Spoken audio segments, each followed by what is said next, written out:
Un gran saludo para todos y que tengan un buen día o noche, según sea el caso. Les extiendo mi más cordial bienvenida a este canal, que fue creado con la intención de proporcionar y llevar a cada uno de los estudiantes de medicina las clases y videoconferencias del programa de formación de medicina de la Universidad de la Ciencia de la Salud de Venezuela. Ante todo, me presento. Soy el Dr. Adelis Rodríguez. No olviden que al ingresar en mi canal, podrán ver todas y cada una de las clases agrupadas por materia y año. Tengan en cuenta que si este material es de su agrado, pueden colaborar suscribiéndose para recibir más videos. No olviden darle clic al botón de me gusta, compartirlo en sus redes sociales y comentar en la parte inferior para que este canal crezca y llegue a más estudiantes como ustedes. Muchas gracias de antemano.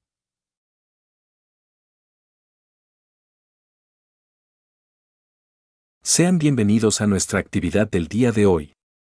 Como recordarán en la actividad orientadora anterior, abordamos aspectos relacionados con los biocatalizadores. Compuestos que aceleran la velocidad de las reacciones químicas al disminuir la energía de activación sin que su estructura o concentración se modifique como resultado de las mismas. Para continuar con el estudio de la célula dedicaremos nuestra actividad de hoy a orientar los contenidos relacionados con la membrana plasmática, la que garantiza entre otras funciones la integridad de la célula. Durante el desarrollo de nuestra actividad, abordaremos aspectos relacionados con las funciones de la membrana celular a partir de sus características estructurales y las propiedades funcionales de sus componentes moleculares. Esto permitirá interpretar los mecanismos de intercambio de sustancias, energía e información a través de los sistemas membranosos celulares, teniendo en cuenta los agentes que lo modifican. Además podrán explicar las bases iónicas de la génesis del potencial de membrana en reposo y potencial de acción, así como sus modificaciones debido a cambios de la concentración iónica del medio o la permeabilidad de ésta. Como ya conocemos, el descubrimiento y utilización del microscopio electrónico permitió conocer acerca de las características estructurales de las membranas celulares, considerada como uno de los órganos membranosos de las células de estructura dinámica que participa en diversos procesos metabólicos indispensables para su funcionamiento. Las membranas biológicas son organizaciones supramoleculares, flexibles y fluidas, que delimitan las células del medio circundante, como es el caso de la membrana plasmática, o constituyen el sistema de endomembranas característico de las células eucariotas que condicionan la compartimentación de estas. La composición molecular de las membranas varía según el tipo de célula del cual forma parte. Están constituidas fundamentalmente por lípidos, proteínas y glúcidos, en pequeñas cantidades. A continuación analizaremos algunos aspectos particulares de cada uno de los componentes moleculares de las membranas. Los lípidos que se encuentran formando parte de las membranas presentan la propiedad de ser anfipáticos, que como recordarán se debe a la presencia en estas moléculas de una porción polar hidrofílica y otra polar hidrofóbica, lo que condiciona la organización estructural de estos en forma de micela o bicapa, en la cual los grupos polares se disponen hacia el exterior e interactúan con el medio acuoso a través de puentes de hidrógenos, y las cadenas apolares se dirigen hacia el interior estableciendo atracciones por uniones hidrofóbicas y por fuerzas de Van der Waals. Los principales lípidos de las membranas son los fosfato de glicerina y los esfincolípidos.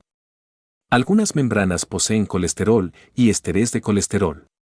La bicapa lipídica es asimétrica, ya que la disposición de sus componentes difiere en cada una de ellas. Esta se comporta como una barrera permeable para las sustancias lipídicas e impermeable a los iones y a la mayoría de las sustancias polares con excepción del agua. Las proteínas, según su localización en la membrana, se clasifican en periféricas o extrínsecas, integrales o intrínsecas y ancladas a lípidos de membranas. Periféricas o extrínsecas son las que están dispuestas hacia la superficie externa o interna de la bicapa unidas por fuerzas electrostáticas a la porción polar de los lípidos. Entre estas proteínas hay algunas con función enzimática. Las integrales o intrínsecas constituyen más del 70% del total y se encuentran total o parcialmente incluidas dentro de la matriz lipídica de la membrana, mantenida por interacciones hidrofóbicas. Cuando se disponen a lo largo de la membrana se denominan transmembranales. Las proteínas ancladas unidas a los lípidos de la membrana mediante un enlace covalente se localizan fuera de la bicapa lipídica. tanto en la cara citoplasmática como no citoplasmática, y participan en la comunicación y diferenciación celular. Las proteínas son componentes fundamentales de las membranas que desempeñan funciones esenciales como son las de formar parte de su organización estructural, actuar como enzimas, ser transportadoras o formadoras de canales, ser receptores de membrana capaces de interactuar con ligados específicos provocando una respuesta celular determinada, y participar en la comunicación y la diferenciación celular. Asociados con las proteínas y los lípidos están los carbohidratos, formando glicolípidos y glicoproteínas. Estos carbohidratos constituyen la base de una estructura filamentosa que rodea a la cara externa de la membrana plasmática y que se denomina cubierta celular o glicocales. Es importante destacar que esta organización guarda cierta simetría, pues existen diferencias entre las superficies internas y externa, es decir, hay distribución desigual de los componentes moleculares que forman parte de la membrana plasmática, pudiéndose encontrar unos formando parte de la cara citoplasmática y otros de la no citoplasmática, como por ejemplo los microfilamentos y microtúbulos unidos a proteínas en la parte citoplasmática de la membrana que tienen la función de controlar el movimiento de ellas. Los glúcidos de las membranas constituyen entre el 2 y el 10% de los componentes de la misma y desde el punto de vista estructural son oligosacáridos. Cumplen las funciones siguientes. Contribuyen a la orientación de las proteínas de membrana. Participan en la interacción entre membranas de células distintas, e intervienen en las propiedades inmunológicas de las membranas. Los componentes antes mencionados se organizan de forma característica constituyendo el modelo de mosaico fluido que orientaremos a continuación. La interpretación actual de la estructura y organización molecular de la membrana plasmática se fundamenta en el modelo del mosaico fluido, caracterizado por una bicapa lipídica compuesta fundamentalmente por moléculas de fosfoglicéridos y colesterol, en la cual se insertan moléculas de proteínas, que por su estructura permiten cierto movimiento de lateralización y rotación.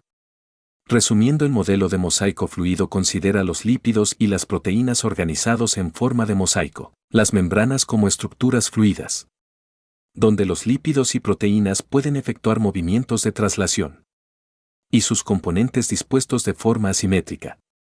Es importante que profundicen en estos contenidos de manera individual. La organización estructural de las membranas se mantiene de forma similar en todos los organismos membranosos y el núcleo, lo que justifica la utilización del término unidad de membrana. En la imagen están observando algunos organismos membranosos, como el retículo rugoso, las mitocondrias, la membrana plasmática y el aparato de Golgi. Además puede verse también el núcleo. Es importante que profundicen estos contenidos de manera individual. Entre las propiedades de la membrana está la selectividad, constituyendo una barrera protectora que permite conservar la integridad del protoplasma y al mismo tiempo determina el transporte de sustancias entre el medio interno celular y el medio externo. Entre los mecanismos que permiten este intercambio están los que van desde la simple difusión u ósmosis, los que estudiaremos más adelante, hasta los procesos más complejos como la pinocitosis y fagocitosis. Las propiedades de adhesión garantizadas por el glicocáliz de la membrana facilita la unión entre las células. Es importante interpretar por qué a nivel de la membrana se generan potenciales eléctricos, los que se transmiten de un punto a otro de la célula, provocando la excitación de la misma. Otra propiedad importante de las membranas es su papel en el reconocimiento a través de determinadas proteínas integrales que constituyen receptores. Algunas de estas propiedades serán orientadas a continuación. Por su naturaleza apolar, la bicapa lipídica de la membrana se comporta como una barrera impermeable para los iones y las moléculas polares, con excepción del agua. Existen diferentes mecanismos relacionados con el transporte de sustancias a través de las membranas. En algunos casos el paso se produce sin la intervención de transportador alguno, como en la discusión simple y la ósmosis. En otros el paso ocurre con la participación de alguna proteína transportadora, como en el transporte pasivo y activo. En ocasiones las sustancias pasan a través de poros o canales que se encuentran en la membrana. También el paso ocurre por modificaciones de la membrana que incluye la sustancia que se debe transportar, por ejemplo la endocitosis o exocitosis. Seguidamente orientaremos las características más generales de estos mecanismos. La difusión simple ocurre en moléculas para las cuales la membrana plasmática es permeable. Esto dependerá únicamente de la diferencia de concentración de dicho soluto fuera y dentro de la célula, es decir, de su gradiente de concentración. La velocidad de difusión es directamente proporcional a la diferencia de concentración del soluto. Este tipo de transporte se realiza a favor del gradiente y no requiere de energía ni de transportador. La ósmosis es un caso particular de difusión. Pero lo que atraviesa la membrana es líquido. Si en ambos lados de una membrana existen dos soluciones con concentraciones diferentes de un soluto que no puede atravesarla, se produce el paso del solvente acuoso desde el lado donde se encuentra la solución más diluida hacia la más concentrada, buscando igualar las concentraciones de solvente. Se conoce como presión osmótica a la fuerza que hay que ejercer en el lado de la solución más concentrada para impedir el paso de agua desde el lado de la solución más diluida. Por su parte, en el transporte, pasivo o difusión facilitada, participan proteínas transmembranales denominadas permeasas o translocasas. Se realiza a favor del gradiente de concentración. No requiere de energía. Y las proteínas transportadoras se caracterizan porque no modifican su ligando. Además, puede haber saturación del transportador. En las imágenes se observa la forma en que actúan las proteínas transportadoras. Estas reconocen a las sustancias que van a transportar y cambian su conformación, lo que garantiza el paso de la sustancia a través de la membrana. Fíjense que este se realiza a favor de gradiente de concentración y que el paso de una conformación a la otra es esencial para que se efectúe el transporte. Cuando la proteína es capaz de transportar solo una molécula, se dice que el proceso es uniporte, como el que se representa en la imagen. Cuando el paso de una sustancia depende del transporte simultáneo de otra, el proceso se denomina cotransporte. El transporte activo tiene las siguientes características. Las proteínas que participan en este tipo de transporte se denominan bombas y son proteínas transmembranales. Garantiza la diferencia de concentración iónica dentro y fuera de la célula, lo que condiciona el potencial electroquímico, y ello es indispensable para que se produzca la generación del impulso nervioso, la contracción muscular y la síntesis de ATP. El transporte activo se realiza en contra del gradiente de concentración y requiere de energía, es decir, de ATP. Más adelante abordaremos un ejemplo de este transporte expresado en la bomba de sodio y potasio. El transporte con la participación de proteínas puede ser por poros o canales. Los canales y los poros son proteínas transmembranales que delimitan espacios a través de los cuales se realiza el paso de algunas sustancias. Los poros son menos selectivos, dejan espacios mayores, siempre se mantienen abiertos. Y los canales poseen mayor selectividad en cuanto a la sustancia que los atraviesa, así como el tamaño y la carga. La apertura y cierre están regulados por determinados ligados u otras señales, y el estado abierto se convierte espontáneamente en cerrado. A continuación abordaremos la endocitosis y exocitosis, como otros mecanismos de transportes a través de la membrana. La entrada y salida de material o sustancia a las células por movimientos de la membrana englobando a las sustancias que se debe transportar se denomina endosis y exocitosis respectivamente. Ambos traen como consecuencia modificaciones en la membrana. La endocitosis puede efectuarse a través de tres modalidades: pinocitosis, endocitosis mediada por receptores y fagocitosis. A continuación representamos estos procesos en un esquema. Deben profundizar en estos contenidos de manera individual. En la pinocitosis se incorpora material a la célula acompañado de gran contenido líquido. Se forman pequeñas imaginaciones de la membrana que rodean el líquido extracelular y a la sustancia contenida en él, formándose una vesícula pinocítica que se incorpora a la célula. La endocitosis mediada por receptores, como su nombre lo indica, es un proceso que requiere de receptores presentes en las membranas, que están representados en la imagen por las estructuras en rojo. Estos receptores son necesarios para el transporte de algunas sustancias como las hormonas de naturaleza proteica y lipoproteínas de baja densidad. La endocitosis por fagocitosis, como se representa en la imagen, se caracteriza porque los elementos a incorporar son partículas sólidas, pudiendo ser bacterias, hongos, células dañadas y macromoléculas del medio extracelular. Este proceso también requiere de receptores de membrana para la fijación de las partículas a endocitar. Característico en este tipo de endocitosis es la formación de pseudópodos por la membrana englobando la partícula.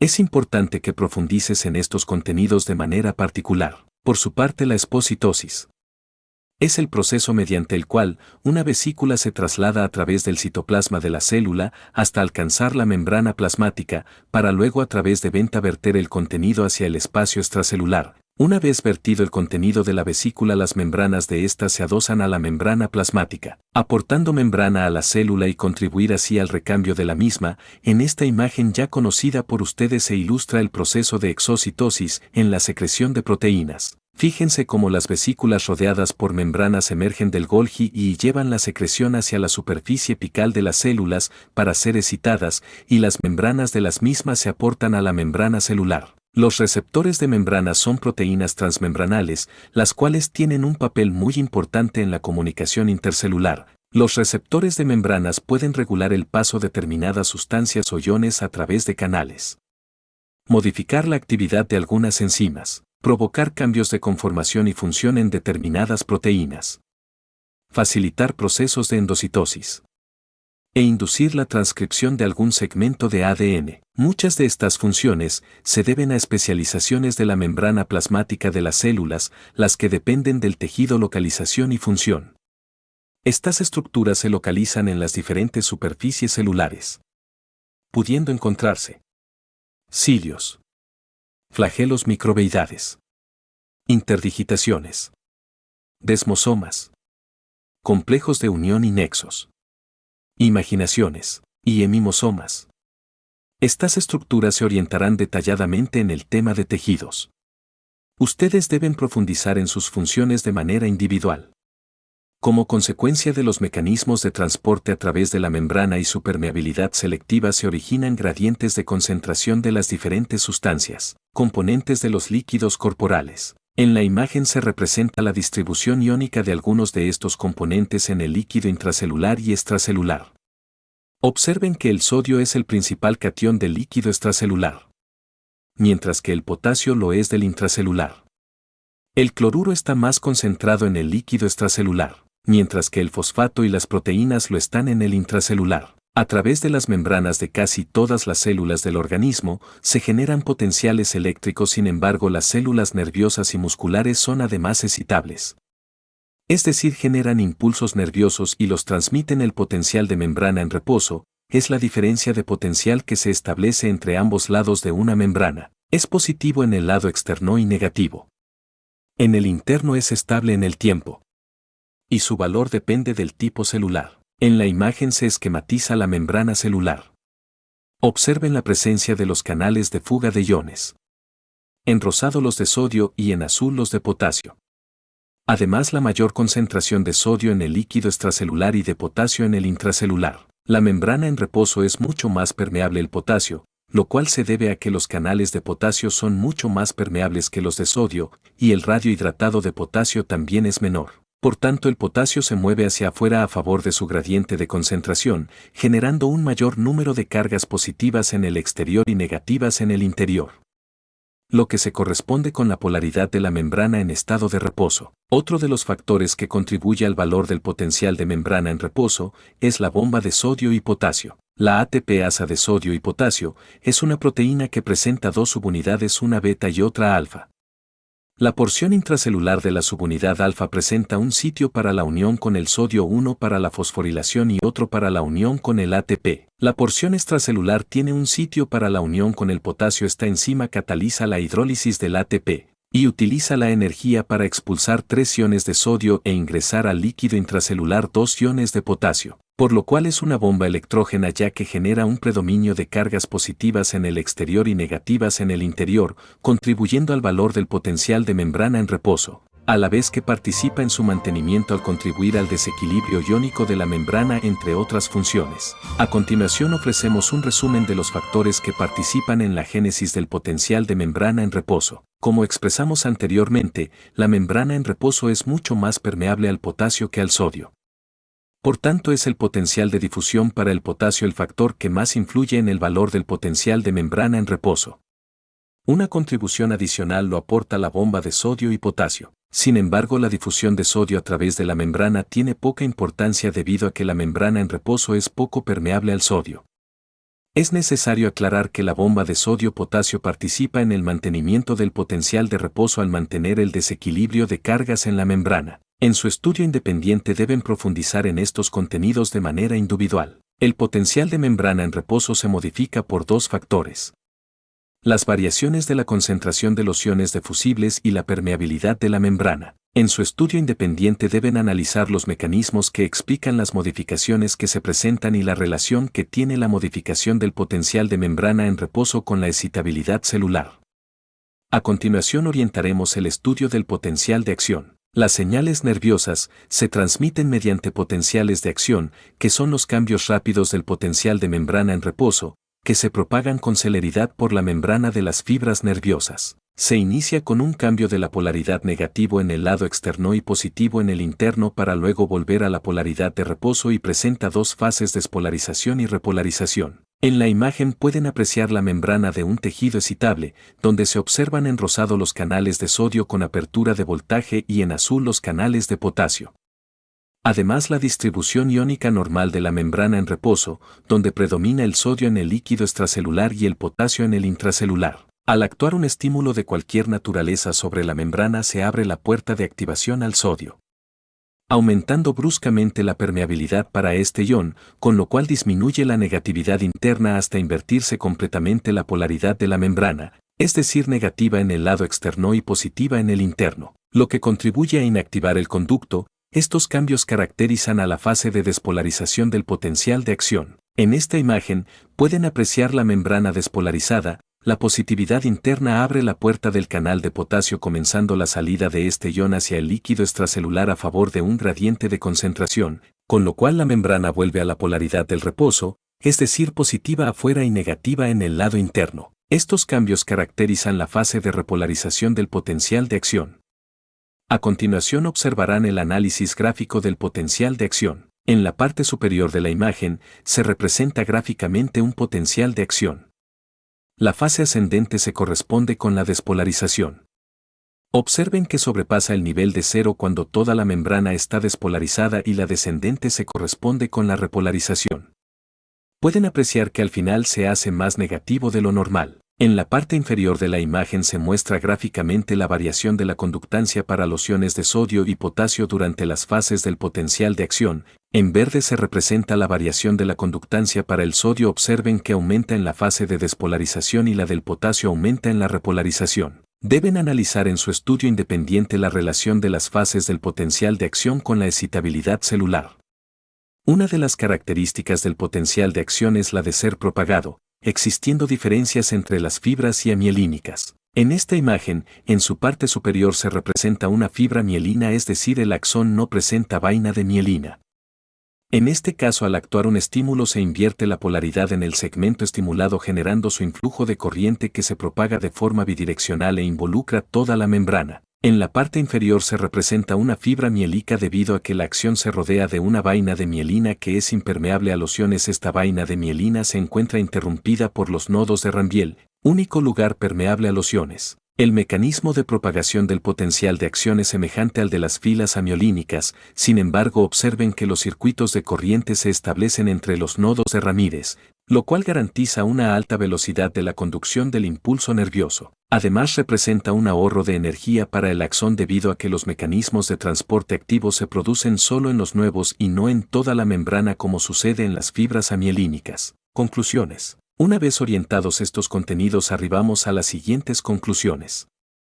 La membrana plasmática tiene similar organización y composición en todas las estructuras membranosas de las células, destacándose la distribución asimétrica de sus componentes, lo que justifica los términos unidad y asimetría de membranas. La estructura dinámica y el carácter selectivo de la membrana plasmática le permiten cumplir múltiples funciones que garantiza conservar la integridad del protoplasma y al mismo tiempo permiten el transporte de sustancias a través de ella. Los mecanismos de transporte de sustancias a través de las membranas pueden ser a favor del gradiente de concentración y sin consumo de energía como la difusión, y en contra del gradiente y con gasto de energía para la célula como el transporte activo. El potencial de membrana en reposo se genera principalmente por la contribución de la salida de potasio al líquido extracelular, mientras que la bomba de sodio-potasio lo mantiene. Su valor se modifica por variaciones en la concentración de los iones de fusibles y la permeabilidad de la membrana. Las señales nerviosas se transmiten mediante potenciales de acción. Estos son cambios rápidos de potencial de membrana en reposo que se propagan a lo largo de las membranas de las células excitables. En la actividad de hoy abordamos las características morfofuncionales de las membranas celulares, destacando los mecanismos de transporte y los potenciales de membrana en reposo y de acción, donde se evidenció en algunos de ellos la necesidad del aporte de energía metabólica de la célula, suministrada por un proceso que ocurre en las mitocondrias llamado respiración celular, tema de nuestra próxima actividad.